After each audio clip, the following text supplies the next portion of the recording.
Bonjour et bienvenue sur Matin TV.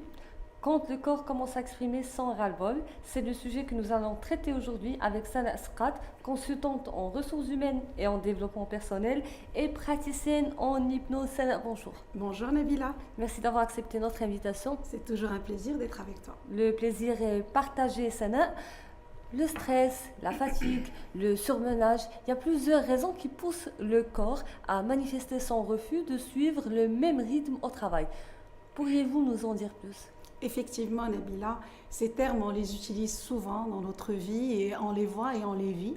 Le stress, le surmenage, le burn-out, ce sont des termes qu'on utilise, mais je pense qu'il faudrait que déjà on situe le stress par rapport à tous ces autres termes. Avant de répondre à ta question par rapport à tout ce qui est lié à la réaction du corps.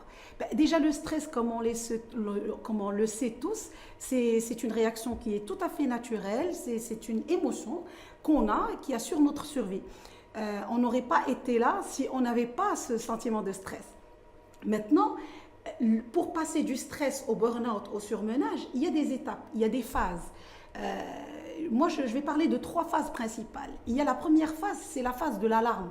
C'est-à-dire que tu es face à une situation normale dans ta vie, tu veux prendre un train ou tu as une réunion à laquelle tu te prépares, tu ressens en fait une sensation de stress. Alors ce stress, c'est comme une sorte d'alerte interne que le corps crée pour que tu sois dans l'énergie nécessaire pour que tu puisses activer, réagir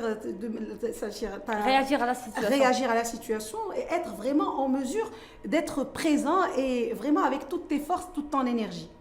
Maintenant, pour activer ça, qu'est-ce qui fait le corps? Le corps, en fait, on fait appel à 2 systèmes nerveux, le système sympathique et le système parasympathique. Le système sympathique, qu'est-ce qu'il fait? C'est lui, en fait, qui sécrète cette hormone qui est l'hormone en fait, c'est l'adrénaline, qui active justement cette énergie dans le corps pour pouvoir avoir les réactions qu'il faut. Et le système parasympathique qui, lui, il va réguler et il va absorber toute cette partie-là qui était stimulée par le système sympathique pour avoir un équilibre. Maintenant, lorsque ce système sympathique et le système parasympathique s'alternent souvent, qu'est-ce qui se passe? Il y a une dérégulation. Et c'est ça qui crée la fatigue que certaines personnes ressentent face à certaines situations. D'ailleurs, souvent, on va chez le médecin parce qu'on ressent une sensation en fait, de fatigue qui nous accompagne et le médecin te dit tu n'as rien, tu fais des bilans de santé, tu n'as rien, c'est juste le stress. Ça arrive très souvent. Exactement, exactement. Donc, on est dans une phase d'alarme. Après, il y a la deuxième phase, c'est la phase de la résistance. Quand on commence à résister à ce stress, le corps, qu'est-ce qu'il fait pour justement augmenter encore plus cette énergie parce qu'on a besoin encore plus d'énergie? Qu'est-ce qu'il va faire? Il va sécréter l'hormone, le cortisol, c'est l'hormone du stress. Et le cortisol, quand il est sécrété, il crée carrément une transformation de toutes les graisses en du sucre. C'est ça qui crée l'énergie. D'ailleurs, c'est pour ça que le stress favorise la prise de poids. Parce que le corps, chez certaines personnes. Exactement. Parce que le corps, pour pallier à des situations de stress comme ça, il faut qu'il stocke de la graisse. Et là, quand on est dans cette phase de résistance, on est encore une fois dans une fatigue encore plus importante. On ressent l'angoisse, l'anxiété. Les personnes commencent à avoir des crises de panique. Des palpitations cardiaques peut-être? Exactement, parce qu'il y a une sécrétion énorme de cortisol. Et on arrive à la 3e phase, c'est là où vraiment il y a l'épuisement. Pourquoi? Parce que le corps, il arrête de sécréter justement les hormones, donc il n'y a plus de résistance physique et donc l'immunité en fait diminue et c'est là où on commence à avoir des maladies. C'est la partie, en fait, c'est lorsqu'on parle de stress chronique parce que les situations c'est-à-dire elles se chevauchent et la personne vit les situations de stress plusieurs fois dans la journée et dans les mois. Et d'ailleurs, quand on parle de maladies liées au stress, il y en a plusieurs. Il y a l'ulcère, il y a les douleurs dorsales, les douleurs musculaires. Certaines personnes acquièrent en fait de l'hypertension. Il y a toutes les réactions de la peau. Donc, il y a plusieurs maladies somatiques. Il y a un psychiatre français qui a en fait dit une citation une fois. Il a dit que lorsque la tête refuse d'entendre, le corps crie. Voilà, donc c'est un peu, ça rejoint un peu le lien que tu as fait entre le stress et les maladies qu'on a. Donc finalement, nous réagissons différemment face au stress. Bien sûr, parce que nos réactions au stress sont vraiment individuelles, elles sont liées à notre perception. Souvent, les gens parlent de l'environnement. Effectivement, il y a un environnement stressant. Mais si tu mets deux personnes, par exemple, face à la même situation, face au même événement, elles vont réagir différemment. Pourquoi? Parce que chacune a une perception de ce qu'elle vit qui est différente. Donc, ça dépend de notre appréciation de la situation qui, elle dépend de nos croyances, de nos pensées, de nos idées, de l'histoire qu'on se raconte. Donc vous avez identifié trois grandes phases, la phase d'alarme, phase de résistance et la phase d'épuisement. Oui. Comment éviter ou comment prévenir ces réactions du corps? Justement, la première des choses, c'est prendre conscience de notre ressenti. Certaines personnes vivent avec le stress comme si c'était quelque chose de normal, d'habituel. D'ailleurs, ils s'identifient au stress, ils te disent « moi je suis stressé de nature ». Non, il n'y a pas de stressé de nature, on a appris à être stressé. Donc déjà prendre conscience de ça. Et quand on prend conscience c'est-à-dire que nous sommes dans cette phase d'alarme, parce que c'est quoi le stress? C'est une alarme du corps. C'est un warning qui te dit attention, il y a quelque chose qui ne va pas. Et donc le corps, il doit réagir. Là, accueillir ce que tu ressens, définir l'émotion que tu ressens, ne pas la refouler, prendre le temps de l'observer, parce qu'une émotion, lorsqu'elle est forte et lorsqu'elle n'est pas exprimée, on la ressasse. Et ça crée une énergie négative dans le corps, ce qui fait que ça s'imprime. D'ailleurs, ce qui ne s'exprime pas s'imprime. Exactement. Voilà, donc ça, c'est indispensable avant de passer à la résistance et l'épuisement. Donc, prévenir plutôt que de tomber dans ce stress chronique qui conduit à des maladies. Alors, Sania, on a souvent l'impression que le moyen le plus recommandé pour gérer ce type de situation, c'est de prendre un congé. Congé de quoi? Mais justement, c'est ce que je viens de dire, parce que ce n'est pas l'environnement qui est seul, c'est-à-dire qui favorise le stress. Oui, l'environnement peut stimuler le stress, mais même si tu pars en congé, si tu es une personne stressée, si tu as ces réactions, parce que le stress est une réaction inconsciente, c'est vrai, tu vas t'éloigner un peu de cet environnement qui va stimuler ce stress. Exactement. Mais quand tu vas revenir, il suffit juste que tu vives une situation similaire pour pouvoir accéder en fait à ce stress. C'est pour ça que le congé, d'ailleurs, 90% des situations dont la perception est stressante ne sont pas liées à des causes externes. Elles sont liées à nos perceptions.